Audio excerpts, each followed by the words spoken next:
Welcome to another episode of Shift with Elena Agar. In this conversation, I chat with Tom Schin. He's a former math major turned HR guru who now talks a lot about culture and what does it mean for us as organizations? What does that mean for us as individuals who are looking for the right culture in a workplace? And what does it mean for you as a manager and a leader to then lead by example, to then really be the ambassador of that culture and shape that culture for people around you? And how do you influence others to do the same? And how does that impact retention? How does that impact just the overall organizational feel and people wanting to stay within the company and have successful and fulfilling careers with you? So check it out. And as always, subscribe, comment, share, and let me know what you think. Welcome to the Shift podcast. Thanks, Elena. I really appreciate you having me on. I'm excited. Me too, me too. We're going to talk about building better cultures. But before we dive into that, tell us why you're the person who's going to be talking to us about, culture and dynamics in the workplace and those sort of things. Yeah, it's funny. We were talking and I was thinking about some of the questions and the story path and whatnot. And it came to me that in my early part of my adulthood, I started out in college as a math major. I was really good with numbers. 2 years in, I'm like, I don't want to do calculus anymore. Like, this is boring. It's not what I want to do I didn't want to be an actuarial and this and that and the other. So I decided to study anthropology, study of people and cultures. It's sort of ironic now. I laugh at the fact that I have an anthropology degree. Not to laugh at the anthropologist. I just look at it and think about, I didn't really intentionally have a plan when I chose my degree. I thought I was going to be sort of an Indiana Jones sort of character and go on digs and whatnot. That didn't happen. Long story short, I spent a lot of years. I spent probably the first 10 years of my career in academic publishing, learning about what it was to be an employee, what it was to be a contributor, what it was to lead and manage people, and drive their direction and really make that shift. And I had the benefit of being in part of a leadership development program run by my friend Paul Kelly, and it was inspiring. Eventually, I made my way into the HR realm.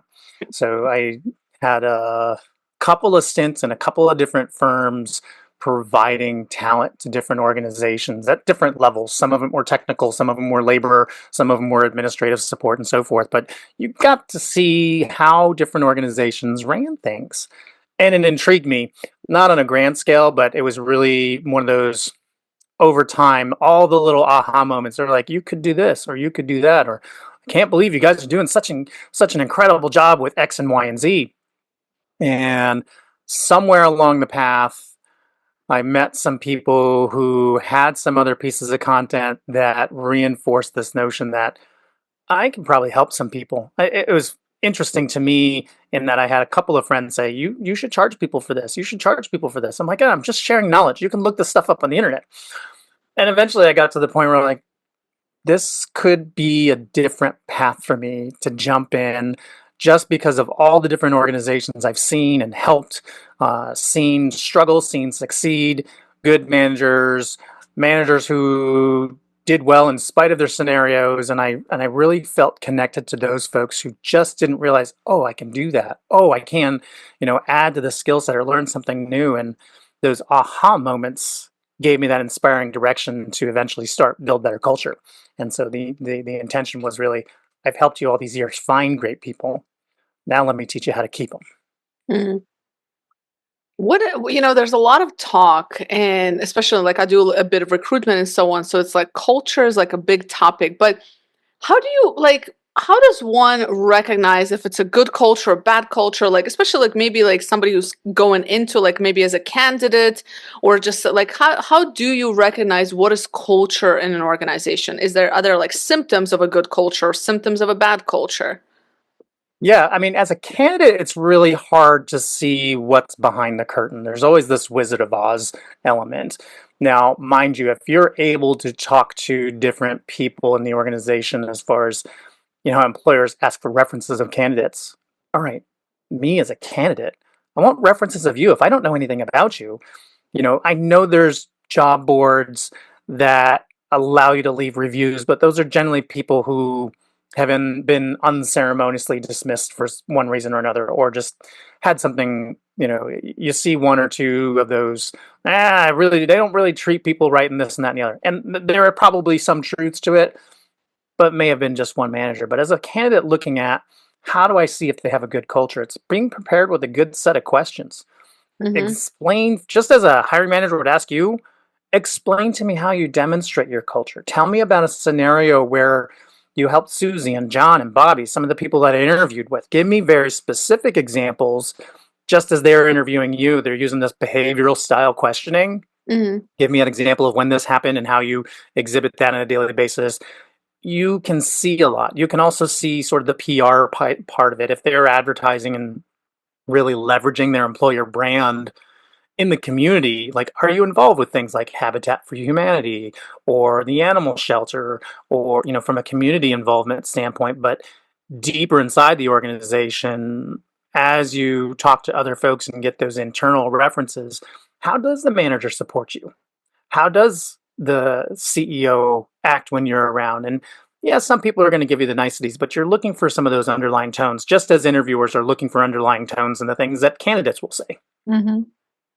And who sets the culture in a company? Like who are I guess the what's the word I'm looking for? Like the oh my gosh, I'm blanking. The You know champion or the like ringleader? the champion. Yeah, I guess the champion. I'm thinking like in track they pass the baton. Is that what it is? Like they pass Yeah. that thing. Like who are the champions? Who are the people carrying that when in an organization? Well, you hope everybody's involved because Mm-hmm. everybody adds to that special sauce of what a company culture is. But it's really the leadership that has to take charge of and say, this is how we lead. This is how we show up when we care. This is how we run our meetings and demonstrate this value, or align ourselves with this mission statement. This is how we measure you and how we treat you with kindness. And we don't put up with yellers and screamers, kind of the really positive side, but also the negative side. This is how we like to reward and recognize people. The leaders really set the tone. I tell folks it's not always about when it's sunshine and roses. It's when times are tough. That's Mm-hmm. when true colors come out. When was the last time you had a tough obstacle to overcome? And how did everyone behave? When you had deadlines, when you had this, when you had that, when you had customers coming at you with needs, were they supportive of you as they said they would? Are they walking the talk? And again, it comes back down to those behavioral style questions. Tell me about a time when this happened. I promise you, no organization has had everything go right for them, right? There's Mm-hmm. always elements of challenge and adversity, and how you come out of that. It's sort of like on your recruitment side when you talk to salespeople and they say how great they are, they're the best thing since sliced bread, and they've never had failure, and they work too hard, and that's their weakness, sort of thing. No, I want the person who's been through adversity, who's figured out how to struggle and how to overcome it. Right, Mm-hmm. work together as a team and be collaborative with challenging situations, because that's it's easy to be nice and have fun when things are going great, right? Yeah. It's like having a birthday party over and over and over again. But when Mm. times are tough, when things aren't going as well, that's really the true test that people can ask questions around.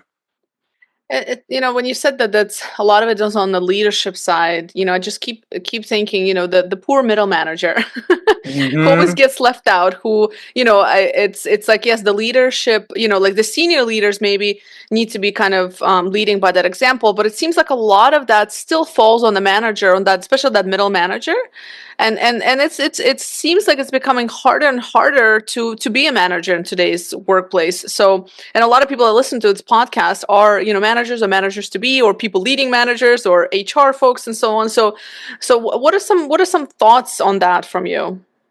You hit the nail on the head. It's one of the passion focus areas for me is those middle managers. No one's teaching them how to lead with an engagement strategy.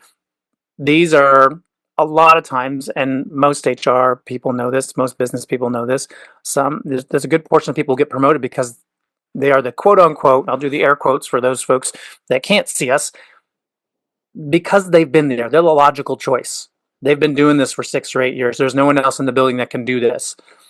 I understand from an experience standpoint, you want to provide that person with a growth track.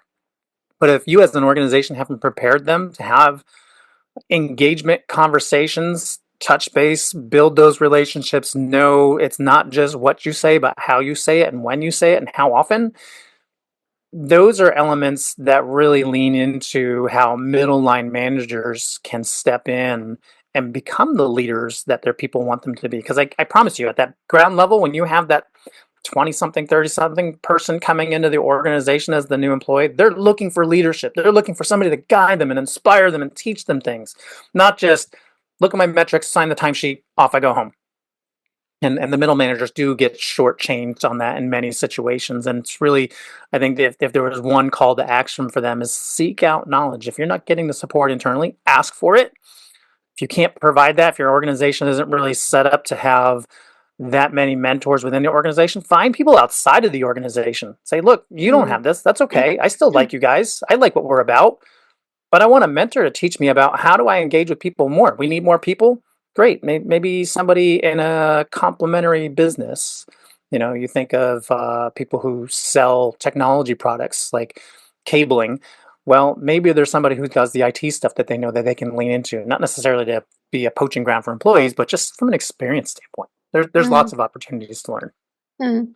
And when you work with some of those managers, have you seen a trend in terms of what they, because at least in my experience, when people come to me for coaching, it's they start with point A, but actually where they need to start is like point C or D. So it's like a completely different thing. So I've seen kind of trends in that. But what have you seen in terms of trends? Like, what do they come to you for versus what do they actually end up needing in that conversation or in their career development? Like, what are the gaps, if any? Like, what is the hot trendy topic, I guess, that people come to you for, these in managers in particular? Yeah, I think some of it is time management. It's a decision making tree. They liken it to time management or project management sort of things. Inevitably, it comes down to the interaction. It still steers itself down a people trail for me. Mm-hmm. How you, as I was saying, as you have conversations with people, how you respond to them. And, it's easy to figure out with them, should you say yes to this? Should you no? Not, right? Can you? Should you? Yes or no? But from a people side of it, helping them understand, and I think that this is the trend, is that soft skills aren't really soft. They're really tactical, really important skills. There's a lot of people who are really good at doing technical things, but don't have that people interaction. I know Mm-hmm. I was very fortunate to grow up with a very chatty mother. Mm-hmm. She, really talked to everybody and their mother. We got dragged to this and that and the other to different people's homes where still as an adult, she goes, you remember when you were 2 and I took you to this place and we talked to these people for hours? And I'm like, uh-huh, when I was 2. She's like, no, you remember. I'm like, nobody that was 2 remembers these things. But anyway, the point is that I think that quote unquote soft skill communication piece is still where everything falls back to for me in helping people understand. And it's ironic because I struggle sometimes with my own wife in terms of saying something. I'm like, that's not really what I meant, but that's what came out of my mouth. It's just flipping that switch and realizing, how is this going to be perceived? And Mm-hmm. a lot of times, if you haven't been taught to think that way, it comes out very blunt, very abrupt, and you're left in this defensive position of, I still sort of meant that, but I need to be right. And so you puff your chest and have some ego, and people have a hard time swallowing that pill. And like, I should have said that better. I Mm-hmm. could have phrased this a little bit easier for you. What my intent is, and so I spend a lot of time talking to folks about presetting those conversations as they bridge this change. In leadership conversations, it's, hey, I'm trying to phrase this a little bit better than I have in the past. So if I mess this up, know that I have a good path of intention here. I just may flub the words up because I'm still practicing this. Life is practice. Mm-hmm. And as you're speaking, and I just wonder, like, in the world where we're so busy, and we're expected to, like, as managers, we're expected to, like, take care of ourselves but then take care of other people and be emotionally aware of everything, but at the same time we don't have that support. And I can only imagine that, like, imagine you're overwhelmed and then you get on a call and you're supposed to turn on your emotional intelligence and all of a sudden be empathetic. So how does all that play a role? Because in my experience, emotional intelligence and these kind of skills that you're talking about is, it's like I'm always learning, right? And I have to stop myself to be like, okay, I need to prepare for that call. But I think I think that's the hardest piece, right? Because it's also tuning in with time management and creating space for certain things. So, any thoughts on around emotional intelligence, and where do people start? I guess, how do you make sure you stay emotionally intelligent? I think part of it is quieting the mind. We I have a squirrel brain. I admit it. There's probably 2 or 3 squirrels in there, and they go every which direction, especially when cars are coming. They don't know what they're doing, and so I have to calm my brain down to not spit out what I want to instinctively spit out, and take a moment and think, how is this going to come across? Mm-hmm. How is this going to be interpreted? Is this really what I want to say?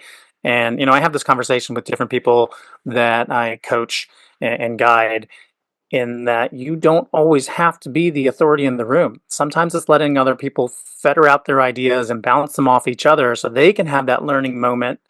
And you almost become the wise sage in the room, just sort of like with your arms crossed. You're like, this is what I'm talking about. This is what I've been teaching you all this time, right? Just let things happen naturally, and then you chime in with your wisdom. I find that that patience element is really hard to fit in, and it falls in line in that decision making tree. There's a loose connection here in terms of the power to say no. And that's, what I think you're sort of hinting at, or what I read into your question is, how do you fit this all in? Well, you have to be able to say no. You have to be able to Mm, say no to things. When somebody keeps dumping more and more on you, it's not that you don't want to be accessible to your team and your colleagues and your customers, but there is a balance. There's only so many hours in the day. You can't make time. When people say, let me make time for that. No, no. What you're doing is you're prioritizing this versus that. Something else has to come first.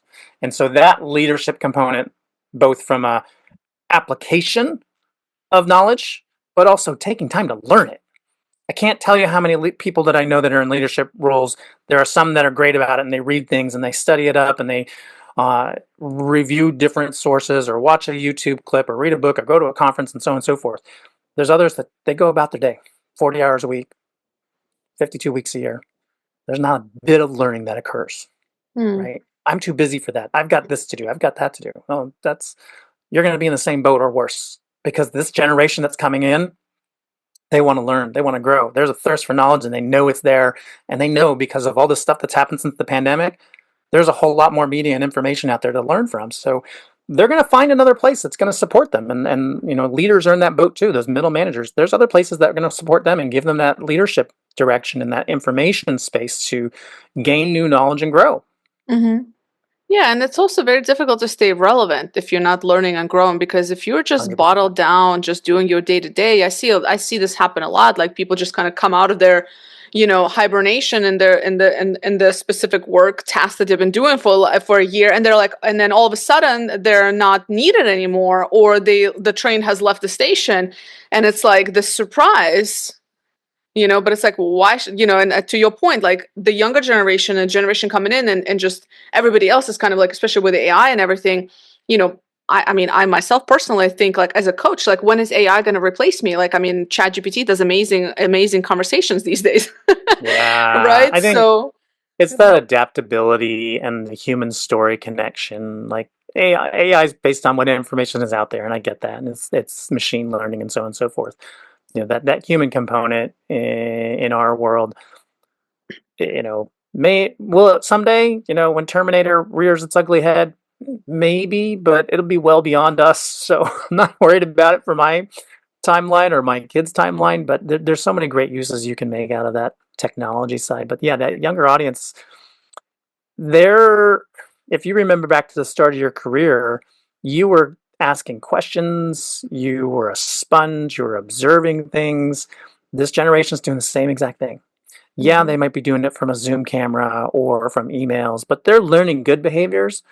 They're also learning from bad behaviors. And that's a lot of times where bad management comes from, is they had somebody in their realm, whether at that company or elsewhere, that did it a certain way and taught them this is okay, right? And so mhm, now we're at this stage where we understand there's no place for yellers and screamers. There's no place for incivility in the workplace, right? mhm, You can be direct, and you can have goals and be production oriented and still be kind about it. mhm. That's wild. You reminded me. You don't want to hear those stories anymore when people like yelling, because that used to be like pretty normal. Remember? Like it used to be pretty Mhm. normal. You just tough, and you raise your voice, and people are terrified of their bosses. I literally forgot about it until now. You just mentioned. I was like, that is so true. Yeah, I It's have friends that I talk to, and every so often you get into like, how did you get down this path, or where were you before? And they remind me, like, they had a yeller, bosses that would basically put them in tears, mm-hmm. male, female, both. And again, uh, having had friends get yelled and screamed at, having been scolded like I was 12, like, are you kidding me? In front of a group of adults, you're going to act this way? I'm like, this looks worse on you than it does on me. And I'm comfortable with that because I will find someplace else, and I did. But it's one of those situations. You bite your tongue, wait a little minute, pull somebody aside if you have to have a harder conversation. You still don't need to yell and scream, but if you have a certain message, just let folks know, hey, this really made me mad. I want to talk about it tomorrow because right now I'm too angry. Hmm. Something that also comes to mind, that one of the biggest things that people ask me about is how to have those difficult conversations. I think for a lot of managers, again, because a lot of them are not trained to have those conversations. So any tips on like how do you have a hard conversation? Because I see a lot of that being swept under the rug until the person is just not performing anymore, for example, and now it's just time we're just talking about pips or letting them go. So it's like, Yeah. how do you become proactive about that? I think you have to build in more conversations. For me, and my vantage point, have more one-on-ones, some of them production oriented, and by that I mean work product related. Some of them were casual, but definitely point out as a manager, as a leader of people, let's go over your expectations. You're falling short here. Make sure you take notes. I'm not saying, from an HR standpoint, HR people are going to tell you to document everything, but be on track with. If I've got to tell you the same thing 3, 4 times, all right, we've had this conversation 3 or 4 times.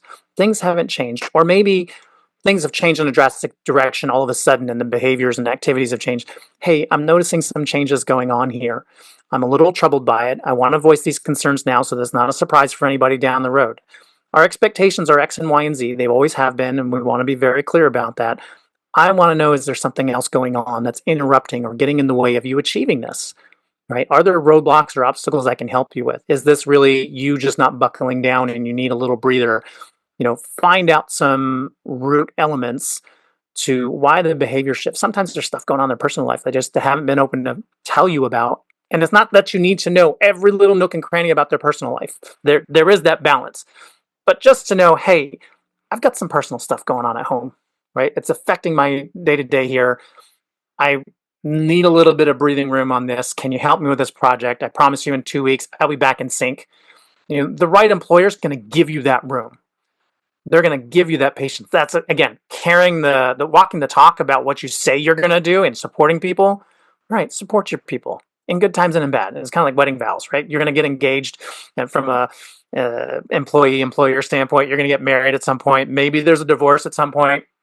This stuff happens too in the work world, but put the cards on the table to the point where when things are running smooth and it's the person, or it's just stuff going on in their life, and it seems weird to have those conversations with people, especially if they're not comfortable with soft skill stuff.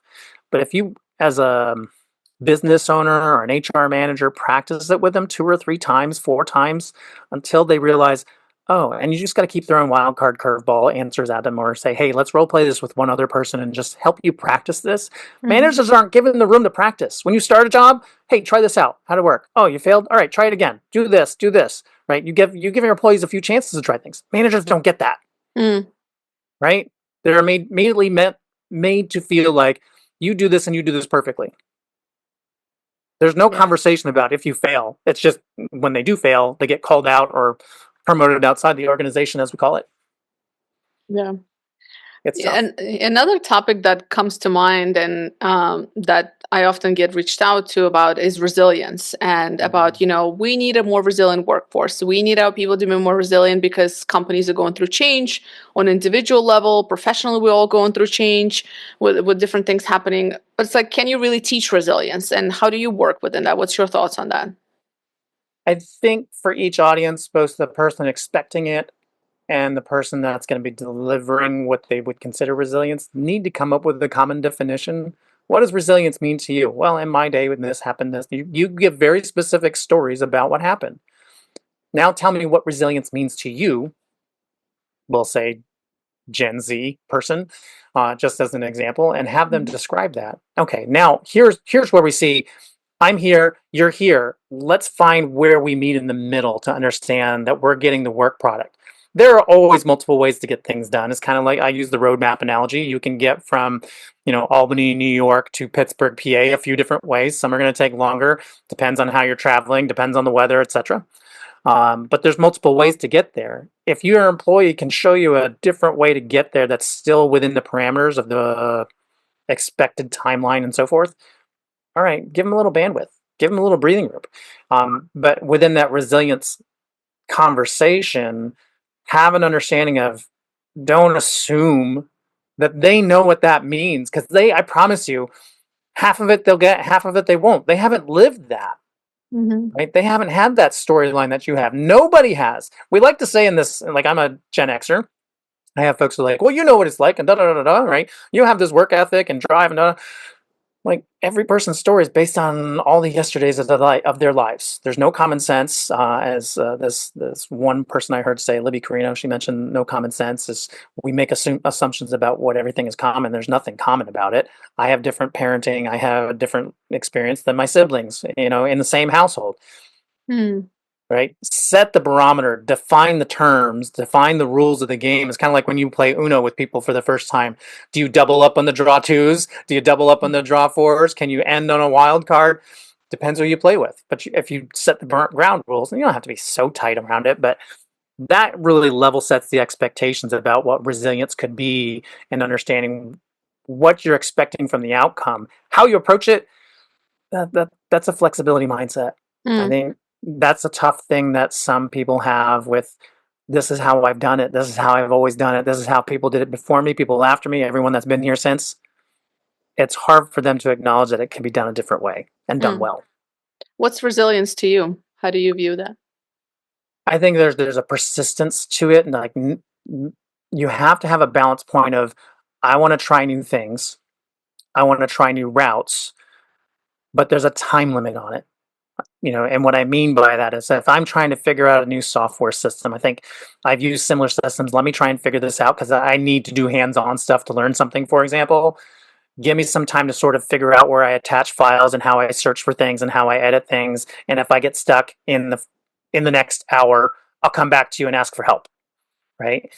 That, to me, in terms of resilience, that's my mindset, trying to wire things together on my own. Let me figure things out and fish for myself, so that way you don't have to teach me this exact 16-step process, because that's the way you've done it. Mm. Sometimes it works, sometimes that doesn't. The persistence piece comes into it. Like, I always want to try on my own. That's for me part of that resilience mindset. I don't want to give up. Me growing up, giving up was sort of asking for help too soon. And that's going to be different for everybody, right? I Mm-hmm. feel like I need to try, right? I need to Mm. try something. I may fail right away. Great.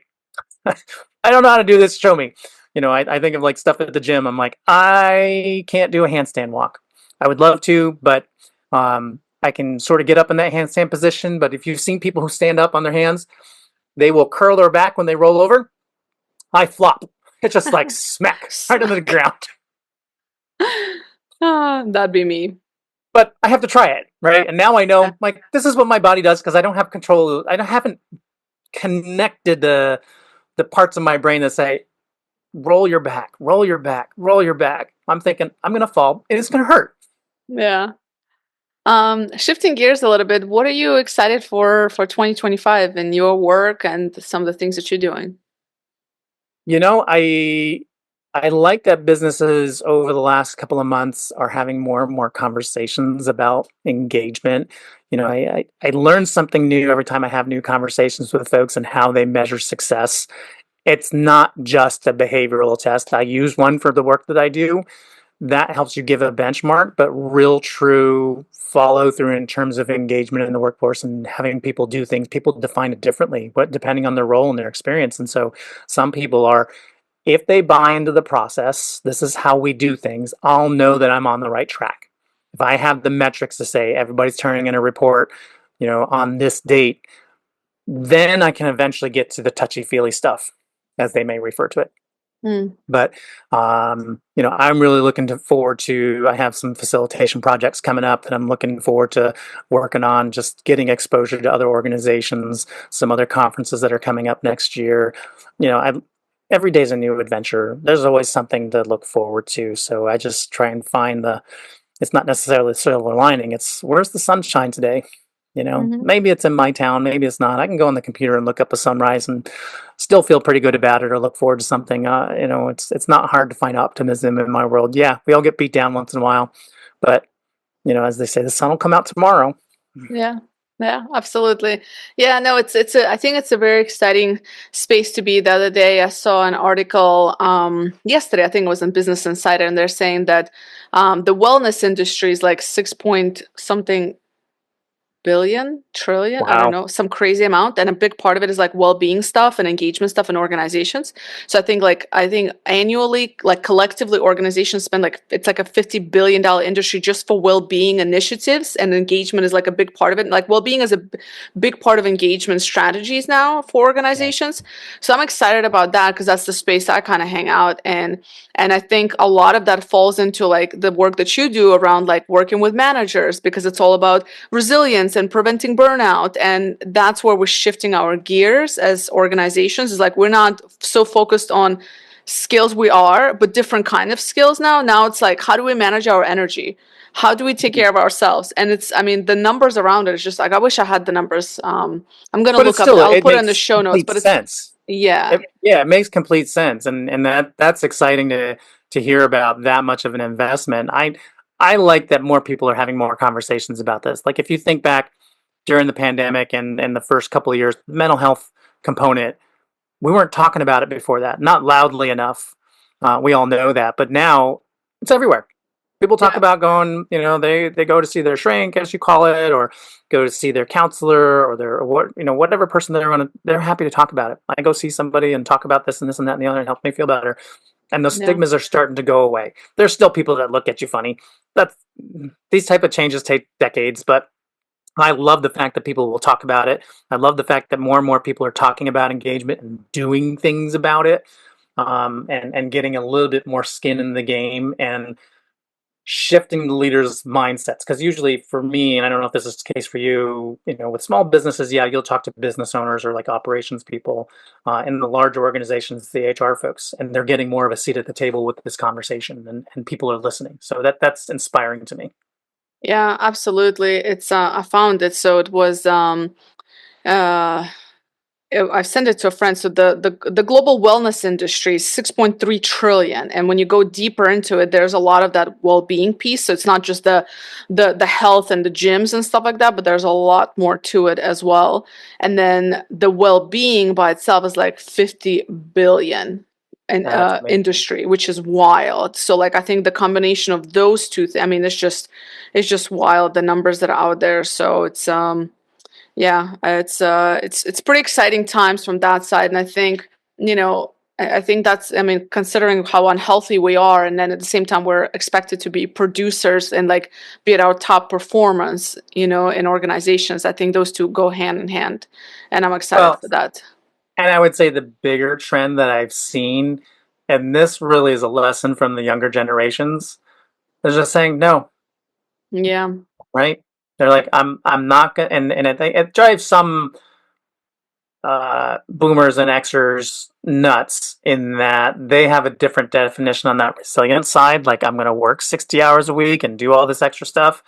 Mm, The newer generation realizes that no, I want to experience life. I don't want to be chained to my desk until I'm 40 or 45 and realize what I've missed. Like, I want to experience this now and be at a better pace. It's not that I won't work hard and be creative and contribute and do my job, right. but I'm not going to burn the candle at both ends for you. Mm, Just not going to happen. And it's really, I've had some of these Gen Zers come through and millennials come through, and you see it and you're like, I applaud you for staking your ground, right?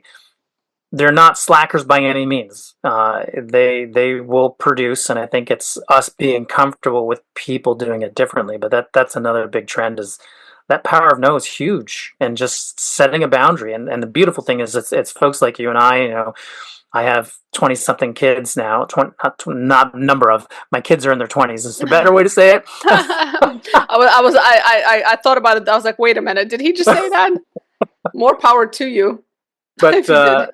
they're able to stand up for what they want, and we've taught them that, right? Be Yeah. firm, like be flexible in understanding there is a little bit of pay your dues, Mm-hmm, mm-hmm. right? You have to. That's part of it. You've got to see what it's like for everybody else. If you want people to understand you, you've got to understand them. I think there was some NBC special when I was a kid, and that said you had to be a friend to have a friend. Yeah. Same concept. Last question I ask all of my guests. What is one question you wish people would ask themselves more often? Why am I not prioritizing learning to grow? We talk a good game, but what are you doing in action, right? Are you really, we as human beings have the capacity to continue to add knowledge and share that with somebody else. It's one thing to share your experience. You expect grandparents to do that. This is how we farmed. This is how we, birthed the cow and all this other stuff. But if you think about it from all right, why do you have to stop learning?